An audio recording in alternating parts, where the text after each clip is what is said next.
Assalamualaikum warahmatullahi wabarakatuh. Honorable Judge and respected opponents, good morning. My name is Muhammad Hasan. Today, I become the first speaker of the affirmative team. We live in a world that is obsessed with the new. We are told that speed is everything.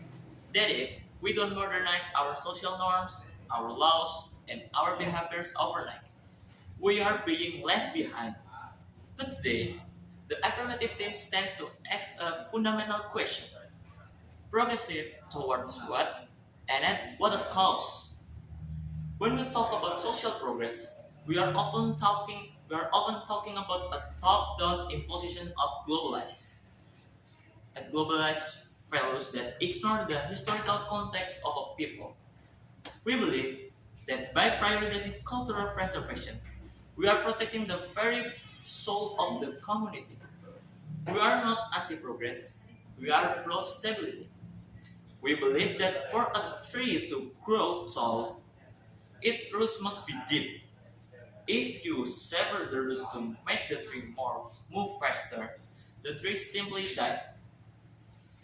Before I process, let us define the parameters of this debate.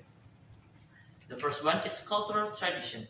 These are the unique these are the unique social anchors language, rites of passage, communal governance, and ancestral wisdom that define a group identity. The second is social progress.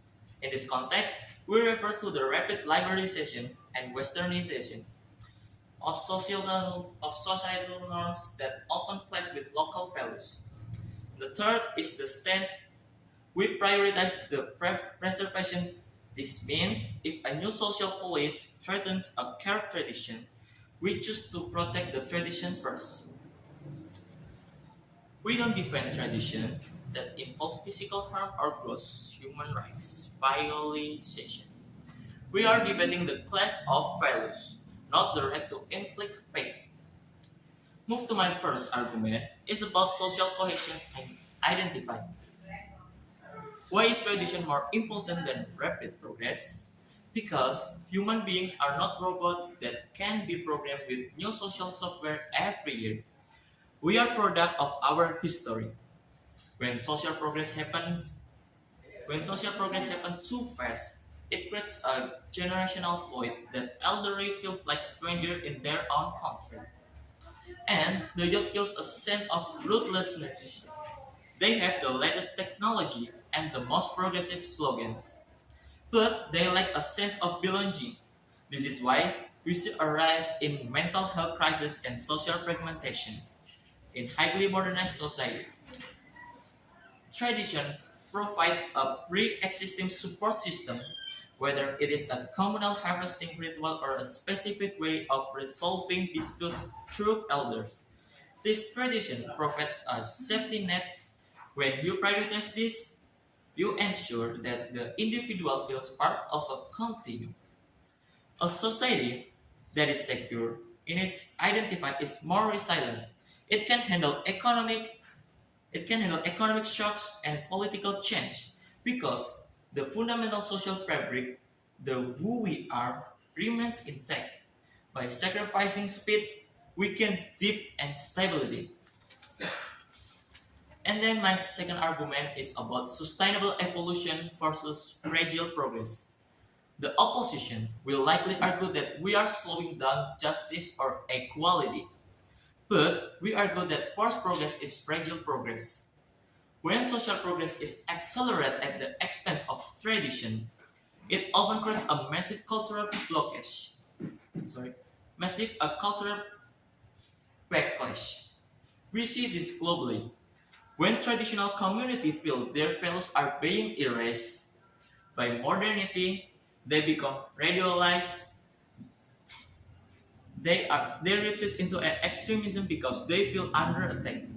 By prioritizing tradition, we ensure that change happens with the people, not to the people. It allows for a negotiate progress. For example, integrating modern healthcare through traditional community leaders rather than by passing them. This progress might be slower, yes, It might be take decades instead of years, but it's a permanent. It is progress that doesn't get overturned by the next populist revolution because the people actually believe in it. We prefer a slow climb on a solid mountain over a fast sprint on thin ice.